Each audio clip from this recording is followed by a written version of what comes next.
오늘도 우리 하나님께 영광을 올려드리는데, 여러분, 우리가 조금 전에 우리 내 눈 주의 영광을 본다 그랬습니다. 근데 주의 영광 이곳에 가득해, 그렇게 찬양했거든요.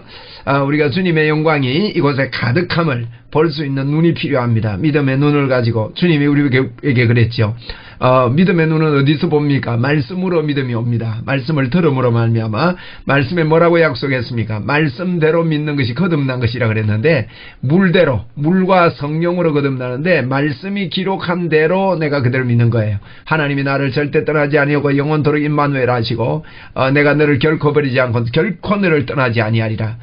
우리와 함께 하시는 그 임마누엘의 영광, 내는 주의 영광을 보내. 주의 영광 이곳에 가득해. 할렐루야. 오늘도 주님의 영광이 여러분에게 가득하고 이 장소에 가득하고 오늘 기도해야 하는 이곳에 가득합니다.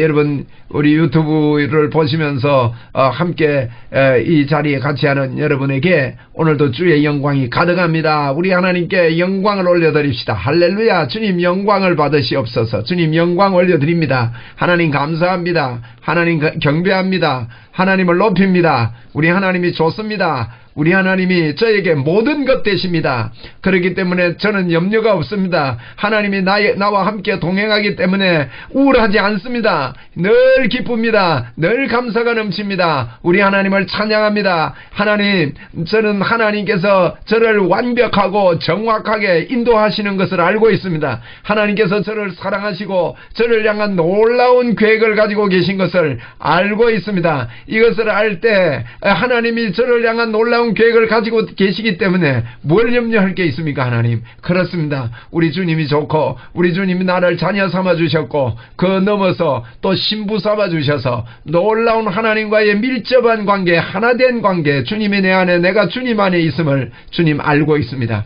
감사합니다. 주께 영광 올려드립니다. 할렐루야. 우리 하나님 영광을 받으시옵소서. 할렐루야. 주님 찬양합니다. 주님이 나와 함께 하심을 저는 알고 있습니다. 주님께 경배하고 주님을 높입니다. 할렐루야. 할렐루야. 오늘도 좋은 날입니다, 여러분. 이제 우리 성경 말씀을 함께 공부하도록 하겠습니다. 우리 사도행전을 보는데요. 사도행전 11장 할 차례인데, 사도행전은 누가가 데오빌로에게 쓴 편지입니다. 1장에서는 성령, 3장부터 이름, 예수의 이름을 가진 사람들의 행진이다, 그렇게 말씀드렸습니다. 그래서 성령으로 성령님은 예수 그리스도의 이름을 드러내게 하고 나타내게 하고 그 사람을 통해서 주의 복음을 전거케 한다는 것이 이것이 이제 사도행전이다, 이렇게 보시면 될 것입니다. 우리 사도행전을 통해서 날마다 우리가 힘을 얻고 또 사도행전의 역사가 우리에게 나타나는 것을 우리가 믿고 사는 것은 얼마나 귀한 일이고 얼마나 놀라운 일인지 저희들이 참 알고 있습니다. 오늘도 여러분에게는 성령님이 함께 하십니다. 그렇죠? 그리고 여러분에게는 예수 그리스도의 이름이 있습니다. 여러분, 이것을 귀히 여기십시다. 예수님의 이름을 가진 저와 여러분이 나를 통해서 오늘도 성령 하나님께서는 주의 복음이 땅끝까지 전거되기를 원하시는데, 세상에는 이 복음이 미련하게 보인다 그랬습니다. 그러나 구원을 얻는 우리에게는 하나님의 능력이 되고 엄청난 역사가 됩니다. 주님의 십자가 보혈 예수 그리스도의 이름이 여러분에게 놀라운 권세가 되는 것입니다. 할렐루야. 그래서 바울사도 이야기가 13장부터 21장까지 1차, 2차, 3차 이야기가 기록되어 있고, 22장에는 바울사도가 붙잡힌 다음에 백성 앞에, 공회 앞에, 벨릭스 총독 앞에, 베스도 총독에게, 아그리빠 왕에게. 자, 이제 우리 기도에 참석했던 분은요, 사도행전 눈 감고 다 해야 됩니다. 맞습니다. 그죠? 1장부터 쭉 이렇게 여러분 엮을 수 있어야 됩니다. 내용을 알고 책을 읽는 방법이요, 이게 스캔 독서를 하고 그 내용을 알고 그렇게 책을 읽고 또 상상하면서 책을 읽고 이렇게 하는 것이 좋은 독서법인데, 우리가 성경을 읽을 때도 성경이 최고의 책이니까 제일 좋은 독서법은 흐름을 알고 내용을 요약할 수 있는 이런 포인트를 잡고 성경을 읽으면 좋습니다. 그래서 사도행전 24장 읽으면서 벨릭스 총독의 바울사도가 뭐라고 전도를 하는가 보자, 이렇게 읽으면 되고, 25장은 베스도 총독에게 또 뭐라고 하는가 보자, 또 반응은 어떤가 보자, 이렇게 서로 대화하는 내용들을 것을 읽을 수가 있는 것이죠. 27장은 파선을 당했죠. 로마에 가면서 28장은 로마에 도착하는 그런 내용입니다. 다시 한번 우리 사도행전은 성령님께서 예수님의 이름을 통해서 사람을 통하여 복음을 전가하게 하는 그와 같은 일입니다. 자, 사도행전 11장은요. 이제 베드로를 통해서 사도행전 10장에서 고넬료에게 복음이 전거됐지 않습니까? 고넬료의 어떤 이야기입니까? 사도행전 10장에 보자기가 내려오고 고넬료에게 천사가 나타나고 그래서 가서 베드로를 모시고 오라 그랬는데 고넬료는 참 경건한 사람이고 늘 기도하는 사람이었죠. 그래서 사람들을 집에 다 모아놓고 베드로가 왔을 때 말씀을 듣습니다. 베드로가 뭐라고 말씀합니까? 죄 사함의 복음에 대해서 예수님을 믿음으로 우리는 죄 용서받는다는 죄 사함의 복음의 말씀을 할 때 성령님께서 강하게 내려오심을 사람들이 보고 놀랐는데 그것은 성령이 임하셔서 방언을 하고 하나님을 경외하고 하나님을 높이는 모습을 보고 사람들이 깜짝 놀랐다 그렇게 말했습니다. 여러분, 죄 사함의 이 십자가의 복음을 믿고 선포하고 인정할 때 성령님 기뻐하셔서 우리에게 충만케 역사하시는 그런 광경을 볼 수 있습니다. 그런데 이제 고넬료가 이방인이다 말이에요. 베드로가 이방인 집에 갔잖아요. 그리고 원래는 그랬습니다. 베드로가 우리 유대인이 이방인들과 교제하고 나눔을 가지고 이렇게 하는 것이 불법인 줄 안다 그런 이야기 나왔지 않습니까? 그러니까 이제 11장에는요 11이 이게 젓가락입니다. 젓가락으로 콱콱 찌르는 거예요. 베드로를 보고 비난을 합니다. 왜 고넬료 집에 갔느냐 이거예요. 고넬료 집에. 그러니까 이제 베드로가 4장부터 10절까지는 이제 환상을 설명을 하는 겁니다. 그런데 이 환상을 보고 있는데 그게 실제로 사람이 와서 실제로 그렇게 그런 일이 있었다 이런 이야기를 18절까지 하게 되고요.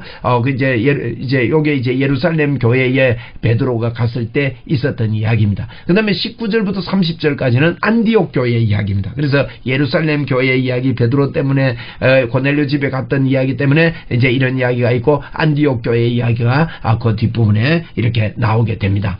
자, 1절에 보면 유대에 있는 사도들과 형제들이 이방인들도 하나님의 말씀을 받았다 함을 들었더니 그랬었거든요. 이방인들이 누굽니까? 10장에 나타난 그 고넬료를 이야기합니다. 고넬료와 이방인들이 하나님의 말씀을 받았다는 걸 들었는데 베드로가 예루살렘에 올라갔을 때 예루살렘에 갔더니만은 할례자들이 비난을 하는 거예요. 이방인들하고 놀고 말이지 술꾼들하고 놀고 말이지 뭐 예를 들면 말이죠. 예수 안 믿는 사람들하고 막 같이 막 뭐 음식을 먹고 말이죠. 막 이러면서 옛날에는 아주 보수적이었거든요.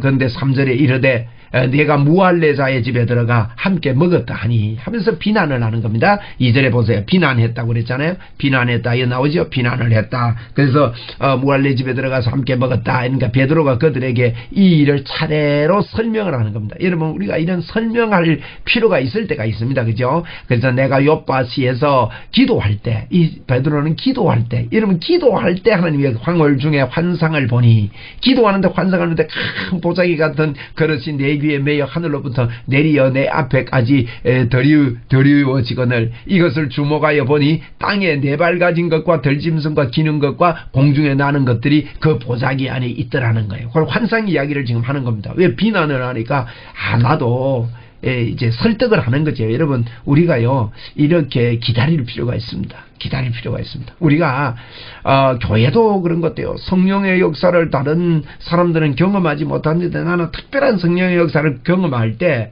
어떤 면에서 이제 또 어떻게 비난을 받을 경우도 혹 있더라고요, 여러분.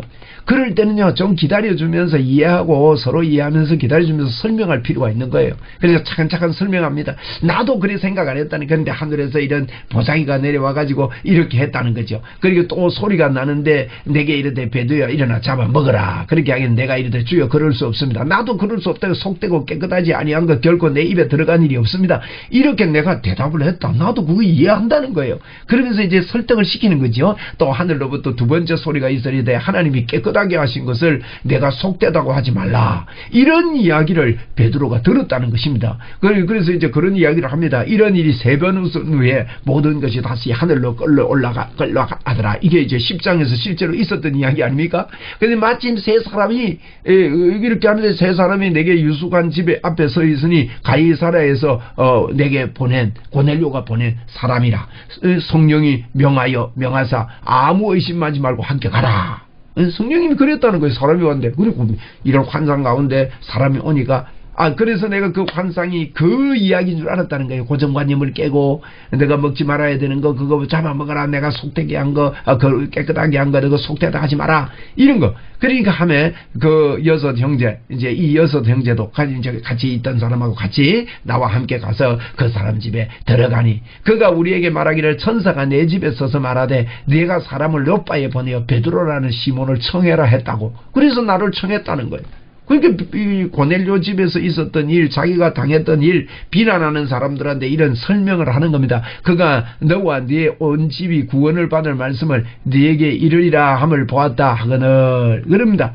그러니까 15절에 내가 말을 시작할 때 성령이 그에게 임하시기를 처음 우리에게 하신 것 같이, 처음 우리에게 하신 게 뭡니까? 오순절 다락방의 역사와 같이 성령 하나님이 그렇게 우리에게 임하신 것을 그들에게 임하는 걸 내가 보았다. 내가 이런 말을 하는데 성령님이 그렇게 임해가지고 그랬는데 이방인들에게도 복음이 이렇게 전거됐다. 이런 이야기를 한 겁니다. 16절에 내가 주의 말씀에 요한은 물로 세례를 베풀어서나 너희는 성령으로 세례를 받으리라 하신 것이 생각이 났다. 그런즉 하나님이 우리가 주 예수 그리스도를 믿을 때 주신 것과 같은 선물을 그들에게도 주셨으니 내가 누구기에 하나님을 능히 맡겠느냐. 지금 이해되시죠? 그래서 이제 베드로가 고넬료 집에 가서 이런 이야기를 한 거를 이제 예루살렘 교회에 이래 왔더만 사람들이 이제 이방인들이 집에 들어가고 막 그랬다는 게 그 당시는요, 여러분 이제 이해가 안 되는 거예요. 이방인들에게는 그러면 안 되거든. 같이 밥 먹고 뭐 이러면 안 된단 말이에요. 법이 그렇답니다. 그런데 하나님이 이런 것들을 깨뜨리고 이렇게 하셨다 하는 걸 이제 설명을 했습니다. 그들이 이 말을 듣고 어떻게 합니까? 잠잠하여 하나님께 영광을 돌리면서 하는데, 그러면 하나님께서 이방인들에게 생명 얻는 회개를 주셨구나 하고 같이 이렇게 찬양도 하고 하나님을 높이는 이런 일이 있었습니다.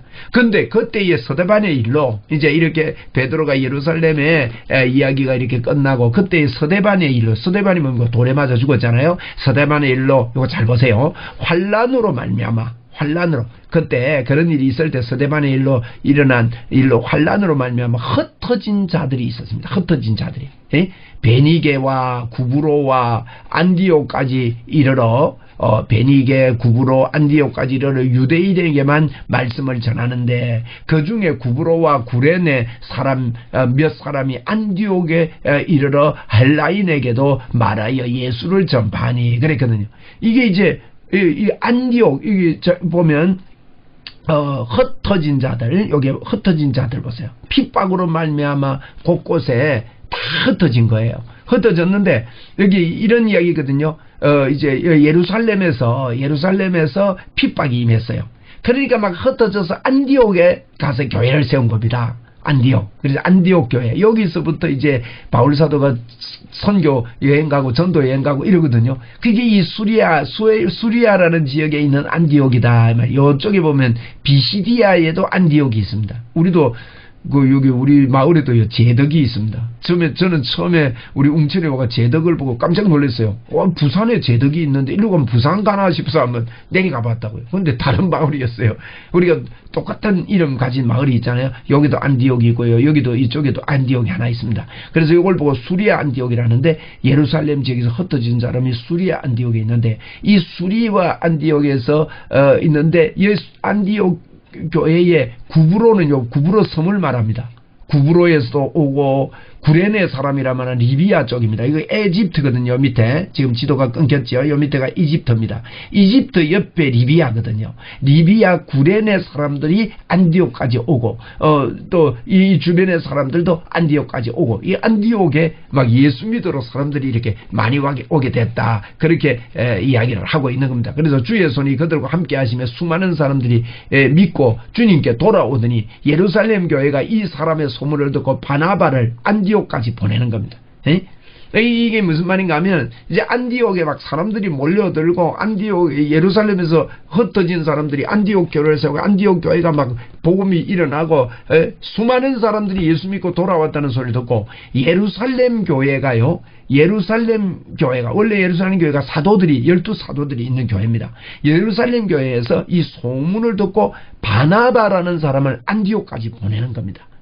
안디옥까지 보내가지고 그렇게 소식을 하고 가서 복음으로 바로 세우라고 보내는 거예요. 그가 이르러 하나님의 은혜를 보고 기뻐하여 모든 사람에게 굳건한 마음으로 주와 함께 머물러 있으라. 이렇게 바나바가 안디옥 교회에 와가지고 굳건한 마음으로 주와 함께 머물러 있어라 이렇게 이야기를 하는 겁니다. 여러분 우리도 거룩한 마음으로 굳건한 마음으로 주님과 함께 머물러 있읍시다. 굳건한 마음이 뭡니까? 주님이 나와 함께 하심을 믿고 어떤 경우에든지 기뻐하고 감사하고 영광을 올려드리고 이런 마음으로 굳건한 마음으로 그렇게 바나바가 와서 안디옥 교회의 사람들에게 또 곳곳에서 이렇게 올라온 사람들 구브로 뭐 구레네 사람들 이런 사람들 올라왔을 때 그 사람들에게 마음을 굳게 해서 주와 함께 머물러 있어라 이런 이야기합니다. 그래서 24절에 바나바는 착한 사람입니다. 참 여러분 착한 사람 만나면 좋지요. 악한 사람보다 착한 사람이요 성령과 믿음이 충만한 사람입니다. 여러분 누가 그랬습니까? 서대반이 그랬습니다. 또 누가 그랬습니까? 저와 여러분이 그렇습니다. 우리는 믿음과 성령이 충만합니다. 그죠? 우리는 천사의 얼굴을 가진 자들입니다. 왜? 하나님이 우리와 함께하기 때문입니다. 여러분 이거 믿고 사는 거 귀합니다. 하나님 천사의 얼굴 되게 해주시옵소서 하지 마시고 하나님 저는 주님 때문에 천사의 얼굴을 가지고 사는 사람입니다. 이렇게 고백하는 거 하나님 기뻐합니다. 웃고 살고 감사하고 늘 웃고요. 늘 기뻐하고 막 이야 하고 살면 우리 안에 엔돌핀이 막 생겨가지고 T세포가 막 늘어나는 거예요. 그래가지고 막 우리 건강에 이런 면역 기능들이 막 발생합니다. 오늘도 주님 때문에 이야 하고 기뻐하고 감사합시다. 그래서 이제 믿음이 충만한 사람입니다. 바나바가 이에 큰 무리가 죽게 더해지는 거예요.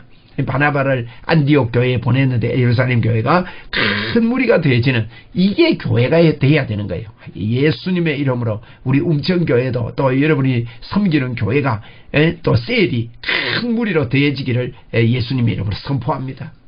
이런 부흥의 역사가 있는 겁니다. 자, 25절에 바나바가요, 이 바나바가 안디옥 교회에 지금 와 있습니다. 예루살렘 교회에서 안디옥 교회 파송해가지고, 안디옥 교회에서 바나바가요, 사울을 찾으러 다소에 가는 거예요.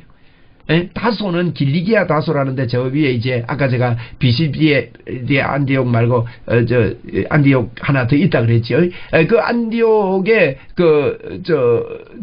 가가지고 안디옥 옆에 있는 곳에 가가지고 이제 다소가 있습니다. 길리기아라는 곳인데 그 다소에 가서 바울 사도를 데리고 옵니다. 이 바나바가 참 착한 사람이에요. 착한 사람이에요. 착한 사람인데 이제 쉽게 말해서 교육자 초청을 한 거예요. 사도 바울, 이런 분을 초대하면 얼마나 좋습니까? 여러분 옆에 사도 바울 같은 사람이 있다면 얼마나 좋겠어요, 그죠? 그러니까 사울을 안디옥 교회에 데리고 오는 겁니다. 다소에 가서 만남에 안디옥으로 데리고 와서 둘이 교회에 1년간 모여있어 큰 무리를 가르쳤고 제자들이 안디옥에서 그 가르쳤더니 안디옥에서 믿음이 좋아가지고 비로소 뭐라고 불렸다고요? 그리스도인이라 일컬음을 받게 됐다는 거예요. 안디옥 교회의 바울사도 사울을 바나바가 데리고 가지고 막 1년 동안 큰 무리를 가르치고 성경 공부하고 주의역하고 우리는 하나님의 사람이다, 성령의 사람이다 이러고 막 주님의 임마누엘의 기쁨 십자가의 보혈을 붙잡고 막 이런 일이 있으니까 교회가 막 부흥되고 믿음의 역사에 사람들이 저 사람들 보고 그리스도인이라고 처음으로 불림받은 게 이 안디옥 교회에서 있었던 일입니다. 사도 사울하고 이제 바나바하고 같이 협력해가지고 이런 일이고 여러분 저와 여러분도 우리 교회가 저와 여러분도 그리스도인이라는 이름을 우리도 부름받는 그런 자들이고 또 앞으로도 더 그렇게 되기를 바랍니다. 그때의 선지자들이 예루살렘에서 안디옥에 이르니 또 선지자들이요 예루살렘에서 안디옥에 또 왔습니다. 그 중에 아가보라는 사람이 또 온 거예요. 아가보가라는 사람이 와가지고 성령으로 말하되 아가보는 예언자였어요. 보니까 천하에 큰 흉년이 들리라 그랬는데 우디오 때에 그렇게 됐다 그랬습니다. 큰 흉년이 든 거예요. 아가보 때에. 흉년이 들었는데 이 아가보가 흉년 들겠다 했는데 진짜 그렇게 예언대로 흉년이 들었는데 이 제자들이 각기 힘대로 유대에 사는 형제들 무슨 말이냐면 예루살렘 교회가 흉년이 들어서 너무 어려운 거예요. 그러니까 이 안디옥 교회가요 개척교회였는데 막 부흥을 크게 해가지고 이 안디옥 교회가 각각 그 힘대로 유대에 사는 형제들에게 부조를 보내기로 작정하고 이를 실행을 해가지고 누구에게 맡깁니까? 바나바하고 사울의 손으로 장로들에게 무슨 장로들이라면 예루살렘에 있는 장로님들에게 이 안디옥 교회가 부조 헌금을 한 거를 모아가지고 그 손으로 보내줬습니다. 그래서 이제 사울과 바나바가 이 예루살렘 교회로 가서 이제 흉년회 때 헌금을 한다 하는 이야기가 여기 이제 11장에 기록되어 있습니다. 이때 가가지고 데리고 이제 같이 올라올 때 예루살렘 가서 이제 헌금을 전달하고 올라올 때 나중에 보면 나옵니다. 올라올 때 누구를 데리고 오는가 하면 마가 요한이라고 그러는데 마가를 데리고 옵니다. 그래서 그 마가를 데리고 와가지고 이제 바울 사도가 13장에 1차 전도 여행을 갈 때 마가와 함께 가는 거예요. 마가하고 바나바하고 사울하고 같이 이렇게 가는 이야기가 나오는데 이렇게 예루살렘에 가서 부조를 전해주고 올라올 때 마가를 데리고 왔다 하는 거예요.